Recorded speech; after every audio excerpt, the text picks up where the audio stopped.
নমস্কার, S Bangla digital আপনাদের সকলকে স্বাগত। বর্তমান সময় রাজনৈতিক মহলে যদি কোনো একটা আলোচনা সবচেয়ে বেশি গুরুত্ব পেয়ে থাকে পশ্চিমবঙ্গে, সেটা হলো ভুয়ো ভোটার।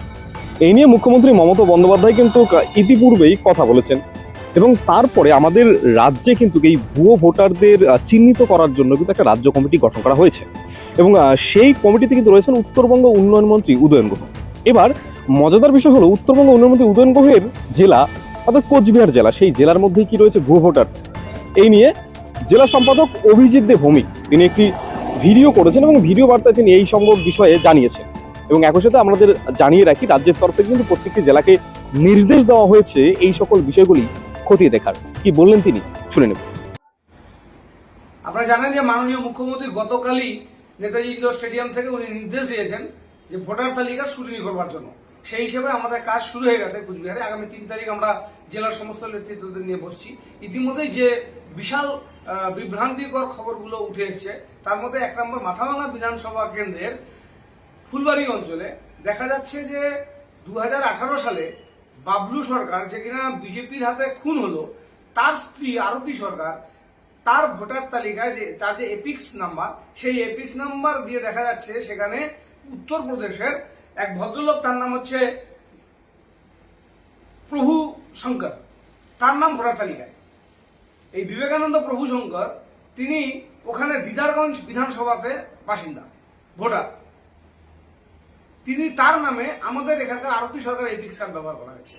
একই ঘটনা খেতি ফুলবাড়িতে, ওই একই অঞ্চলে, সেখানে তপন সিদ্ধ সে ভোটার, তার এপিক্স কার্ড নাম্বার যখন দেওয়া হচ্ছে এনকোয়ারিতে, তখন দেখা যাচ্ছে তার জায়গাতে পাপ্পু বলে আরেকজন ইউপির ভোটার, সেই একই বিধানসভা কেন্দ্রে দিদারগঞ্জের, সেখানে তার নাম চলে এসছে।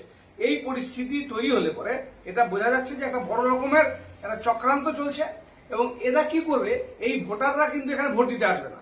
এদের লক্ষ্যটা হচ্ছে ওখানকার ইউপির যে লোকাল বিএলও, তাকে দিয়ে কুচবিহারের ভোটারের নামটা কেটে দিবে, কেটে দিয়ে ওখানের ভোটারের ক্ষেত্রে এই এপিক কার্ডটা ব্যবহার করা হবে। আমাদের ভোটার যারা বাংলার ভোটার, তারা যখন ভোট দিতে যাবে, ভোট কেন্দ্রে গিয়ে দেখবে যে প্রিসাইডিং অফিসারের কাছে আগে থেকেই নির্বাচন কমিশন একটা বড় তালিকা দিয়ে দিয়েছে যে এই এপিক্স কার্ড নাম্বারের লোকেরা ভোট দিতে পারবে না, কারণ তাদের এপিক্স কার্ডটা ক্যান্সেল হয়ে গেছে, তাদের নাম আর নেই, সেখানে অন্য নাম চলে এসছে। এই করে পশ্চিমবাংলায় যদি এক একটা বুথে থেকে 10টা করে ভোটারের নাম ওরা বাদ দেয়, তাহলে 300 বুথ সম্পন্ন একটা বিধানসভা কেন্দ্রে 3000 ভোটারের নাম ওরা টেকনিক্যালি বাদ দিয়ে দিল, যারা ভোটটাই দিতে পারবে না। এবং এই ঘটনাটা যদি ভোটের দিন হয়, তাহলে এক একটা পরিবারের সঙ্গে আরো যদি 5টা 6টা করে ভোটার থাকে, তাহলে 6টা ভোট থাকে 318,000 ভোটারের মধ্যে এটা প্রভাব পড়বে। এবং ভোট কেন্দ্রে দাঁড়িয়ে বাকি ভোটাররা দেখবে তৃণমূলের নিশ্চিত ভোটারদের ভোট তালিকায় নাম নেই, তখন এটার প্রভাব আরো ইম্প্যাক্ট পড়বে। এই খেলাটা বিজেপি খেলতে যাচ্ছে।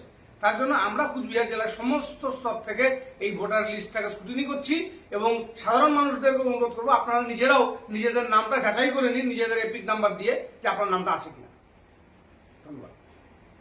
ট্যাক্সমেট অ্যান্ড জিএসটি সুবিধা কেন্দ্র এখন আপনার শহর দিনহাটায়। বিগত 7 বছর যাবৎ সুনামের সাথে কাজ করে আসছে ট্যাক্সমেট। আমাদের এখানে যে পরিষেবাগুলি পাচ্ছেন তা হলো GST registration, GST return, TDS ও TCS return, company registration, society school club registration ও বাৎসরিক return, ISO certification, trademark registration, import export licence, income tax return ও অডিট, ব্যাংক লোন প্রজেক্ট ও ব্যাংক লোনের জন্য CMA data, Udyam registration, professional tax সহ আরো বিভিন্ন ট্যাক্স এবং আপনার ব্যবসা সংক্রান্ত পরিষেবা।